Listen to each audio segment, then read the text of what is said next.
Heart of the ocean episode 142। आकांक्षा की kidnapping और एक रहस्यमयी रात।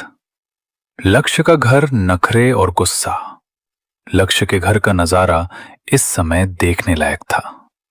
लक्ष्य और प्रिया दोनों बड़ी परेशानी से अपने सामने देख रहे थे, जहां आकांक्षा एक झूले पर बैठी हुई थी। उसके हाथ में चॉकलेट केक था, जिसे वो बड़े गुस्से में खा रही थी। खाते खाते उसके पूरे चेहरे पर चॉकलेट लग चुकी थी और उसका चेहरा गुस्से से तमतमाया हुआ था। वो इस समय बिल्कुल एक छोटी बच्ची जैसी लग रही थी, जिससे किसी ने उसका मनपसंद खिलौना छीन लिया हो। प्रिया ने लक्ष्य का हाथ धीरे से खींचते हुए कहा, लकी, इसे आखिर हुआ क्या है? कॉलेज में तो ये बिल्कुल ठीक थी और मुझसे पहले ही निकल गई थी। क्या इसका किसी से झगड़ा हुआ है? लक्ष्य ने बेबसी से अपने माथे पर हाथ फेरा और कहा, मुसीबत ये लड़की एक चलती फिरती मुसीबत है। इसका अपने डॉक्टर साहब से भयंकर झगड़ा हो गया है और मैं नाहक इन दोनों के बीच में पिस गया हूं। एक तरफ मेरी लाडली बहन है और दूसरी तरफ मेरा सबसे पक्का दोस्त। मुझे समझ ही नहीं आ रहा कि मैं किसका साथ दूं। प्रिया ने अपनी आंखें गोल घुमाई और ताना मारते हुए कहा, हां, मुझे साफ दिख रहा है कि तुमने एक नटखट बच्ची की साइड ली है, जो बस अपनी जिद पूरी करवाना चाहती है। लक्ष्य ने अपनी आंखें छोटी करके प्रिया को देखा। उसने प्रिया को हॉस्पिटल में हुए उस पूरे हादसे के बारे में पहले ही बता दिया था। लक्ष्य ने उसे घूरते हुए कहा, तुम्हारा मतलब क्या है प्रिया? क्या मैंने कुछ गलत किया? तुम ही बताओ। क्या मैं अपनी प्रिंसेस को उस हालत में वहां अकेला छोड़ देता?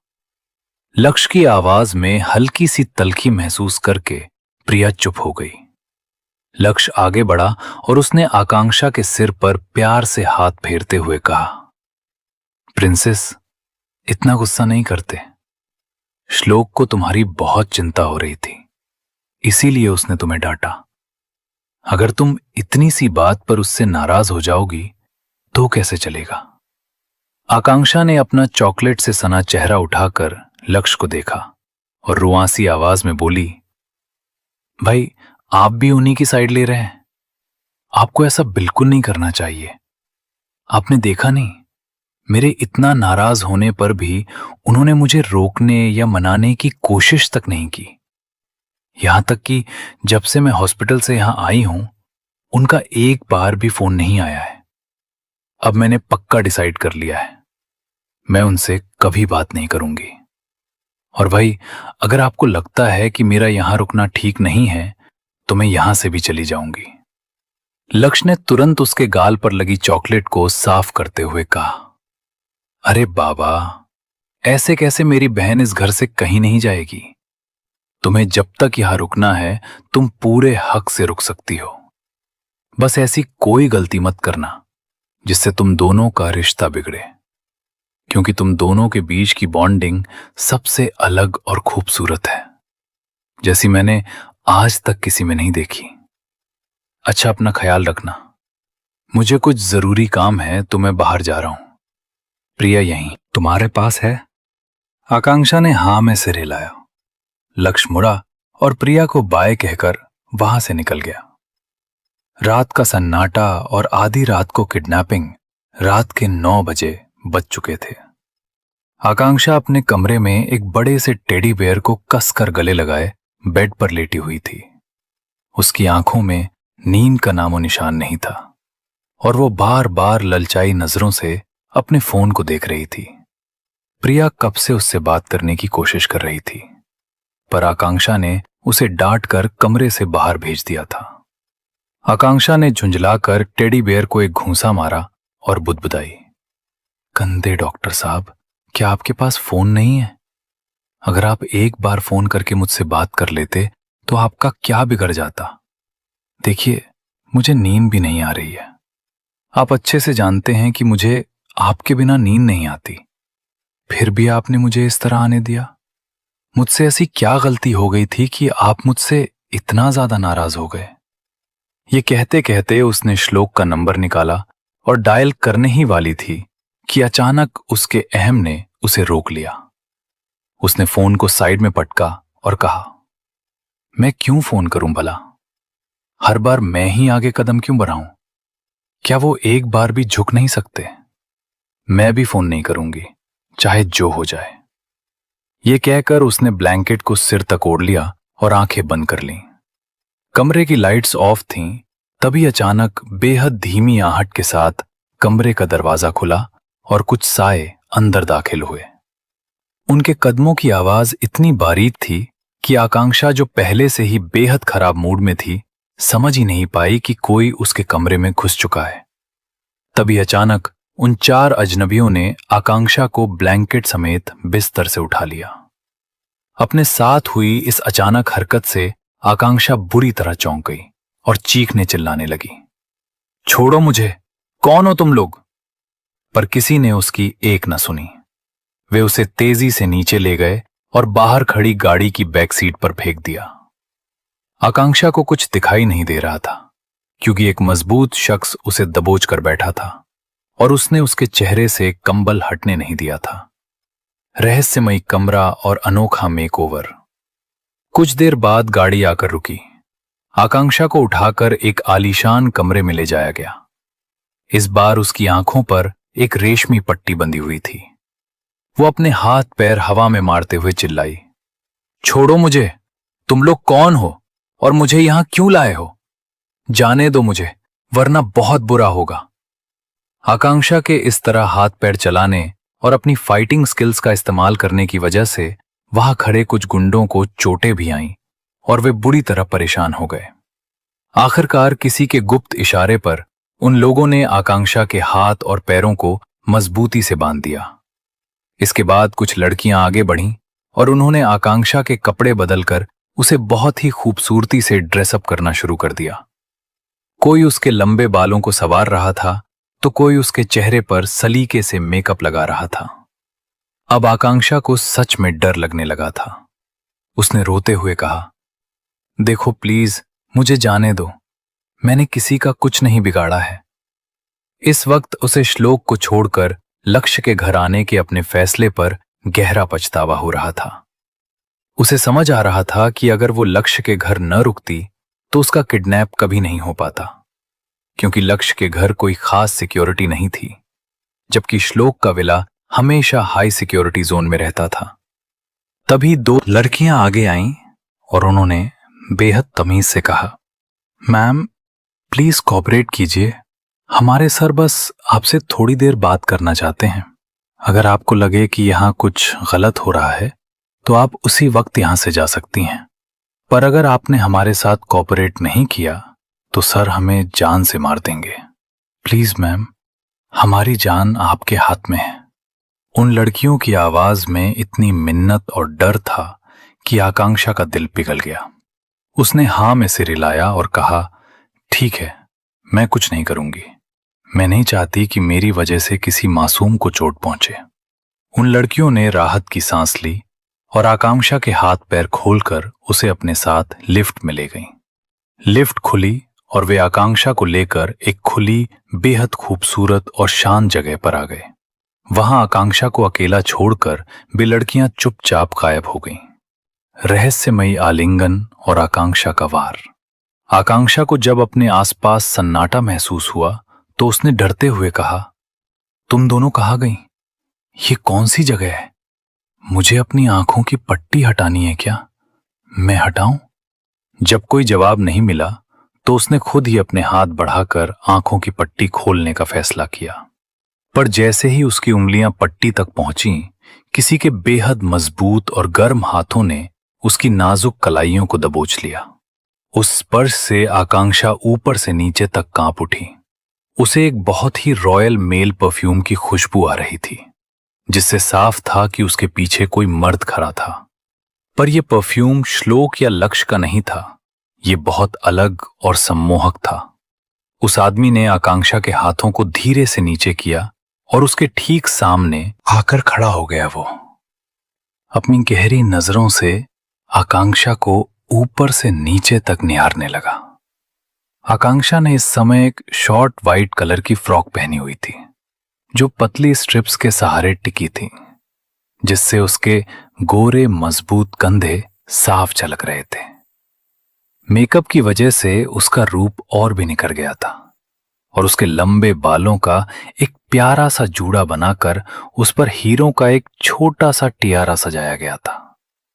वो रहस्यमय आदमी जब उसे देख रहा था तो उसकी नजरें आकांक्षा के लंबे और गोरे पैरों पर आकर ठहर गईं, जो इतने सुडौल और आकर्षक थे कि कोई भी उन्हें छूने को मचल जाए। उस आदमी ने नीचे झुककर जैसे ही आकांक्षा के पैरों पर अपनी उंगलियां फेरीं, आकांक्षा झटके से 2 कदम पीछे हटी और उसने बिना देखे अपनी पूरी ताकत से एक जोरदार पंच उस आदमी के सीने पर दे मारा। उस तगड़े वार से वो आदमी 2 कदम पीछे लड़खड़ाया, पर दर्द से कराहने के बजाय उसके होंठों पर एक गहरी और शातिर मुस्कान तैर गई। आगे की कहानी जानने के लिए सुनते रहिए हार्ट ऑफ द ओशन हमारे यूट्यूब चैनल ऑडियो ड्रामा पर। रो रही थी उसका चेहरा, आंसुओं और दर्द से सूजा हुआ था। राधा और संजय जी उसके सामने गंभीर बैठे थे। संजय जी ने गुस्से में दहाड़ते हुए कहा, आखिर तुमने ये पागलपन क्यों किया? अगर उसे कुछ हो जाता तो हम क्या जवाब देते? उस पर केमिकल फेंकने की क्या जरूरत थी? तुम्हारी इस हरकत की वजह से हमने एक ऐसे इंसान को नाराज कर दिया है जिससे पंगा लेना हमें बहुत भारी पड़ सकता है। जानती हो, जिस लड़के ने आकांक्षा को बचाया वो कौन है? उसका नाम विक्रम है, एक ऐसा शख्स जिसके बारे में आम दुनिया कुछ नहीं जानती, पर पुलिस और मिलिट्री में ऐसा कोई नहीं है जो उससे रूबरू ना हो। यह सुनते ही नैना के हाथ पैर ठंडे पड़ गए। उसे विक्की की इतनी बड़ी पहचान का अंदाजा नहीं था। वो कांपते हुए बोली, पापा मुझे बचा लीजिए, मैं उससे बहुत नफरत करती हूं। मेरी बॉडी ऐसी हो गई है कि कोई मुझे देखना भी नहीं चाहता, और वो इतनी खूबसूरत है, उसकी लाइफस्टाइल इतनी अच्छी है। आप ही बताइए, मैं ये सब कैसे बर्दाश्त करूं? संजय जी ने माथे पर हाथ मारा। तुम अभी तक ये भी नहीं पता कर पाई कि उसके पीछे कौन खड़ा है? मैं तो ये पता नहीं पा रहा हूं कि वो किन लोगों के साथ रहती है। क्या तुम चाहती हो कि मैं सीधे जाकर पूछूं ताकि उसे मुझ पर शक हो जाए? बेहतर होगा कि अपनी हरकतें सुधार लो, वरना हमारे पास जो कुछ भी बचा है वो जाते देर नहीं लगेगी। सीबीआई अभी भी जांच कर रही है और उन्हें भनक तक नहीं है कि आकांक्षा राठी जिंदा है। जिस दिन उसे पता चला हमारी सारी सल्तनत वापस उसी की हो जाएगी, राधा ने परेशान होकर बचाव किया। इसमें नैना की क्या गलती है? आपने देखा नहीं, उस लड़की ने हमारी बेटी का हाथ तोड़ दिया। संजय जी ने राधा को घूरते हुए कहा, तुम्हारा मतलब है उस कम दिमाग लड़की ने इसका हाथ तोड़ दिया? तुम्हें क्या लगता है इतनी पतली दुबली लड़की नैना की इस भारी भड़कम बॉडी को कुछ नुकसान पहुंचा सकती है? नैना और राधा दोनों अपमानित महसूस कर रही थीं। संजय जी ने गंभीर होकर कहा, हमें प्रशांत को जल्द से जल्द बुलाना होगा। जब से वो शहर से गया है, ना उसका पता है और ना ही उसका सेक्रेटरी कुछ बता रहा है। हमारे बिजनेस को भारी नुकसान हो रहा है। बात पूरी होते ही संजय जी का फोन बज उठा। कॉलर आईडी देखते ही उनकी आंखें चमक उठीं। उन्होंने उठकर खिड़की के पास जाकर फोन उठाया।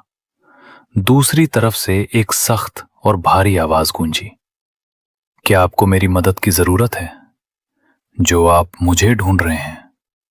संजय जी ने पसीना पोंछते हुए कहा, हाँ, कंपनी में काफी समस्याएं हैं और तुम काफी समय से नहीं आए हो।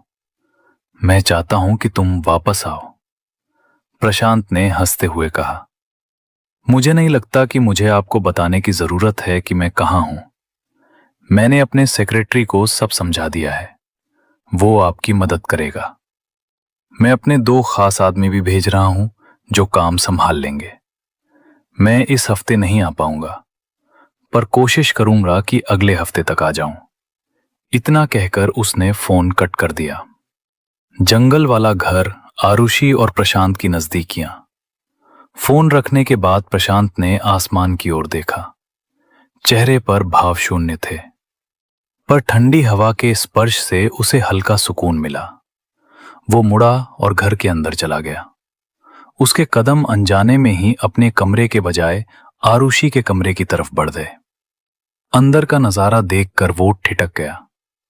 आरुषि ने लोअर के साथ स्पोर्ट्स ब्रा पहनी थी, जिसमें उसका फिगर बेहद आकर्षक लग रहा था।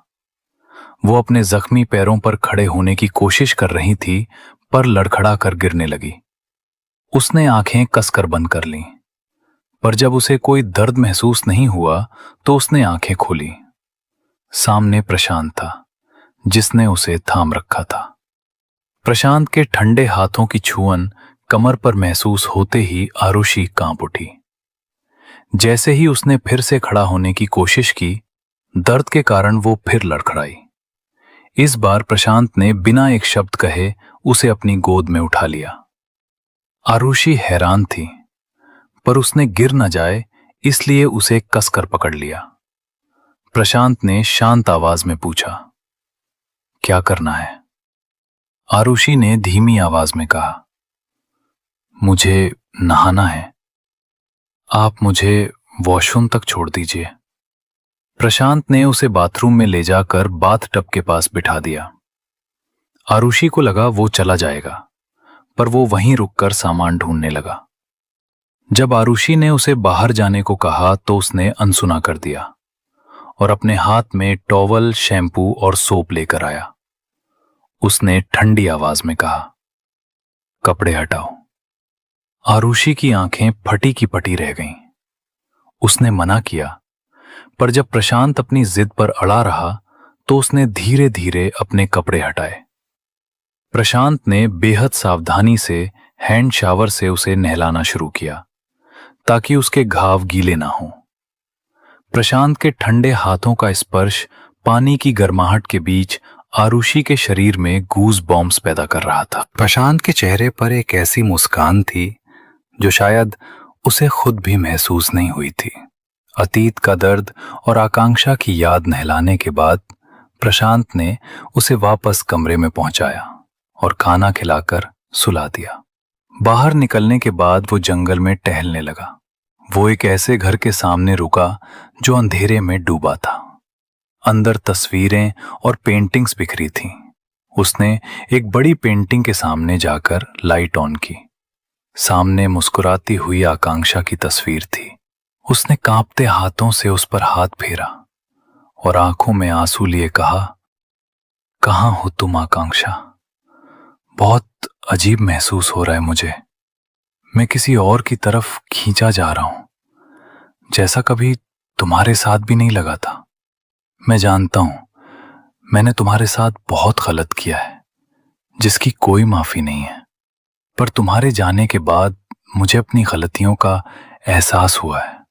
उसकी आंखों से एक आंसू टपक पड़ा। वो उस पेंटिंग के नीचे बैठकर अपने और आकांक्षा के बीते पलों की यादों में खो गया। उसे समझ नहीं आ रहा था कि वो आरुषि के करीब क्यों खींचा चला जा रहा है, और ये कश्मकश उसे अंदर ही अंदर खाए जा रही थी। आगे की कहानी जानने के लिए सुनते रहिए हार्ट ऑफ द ओशन।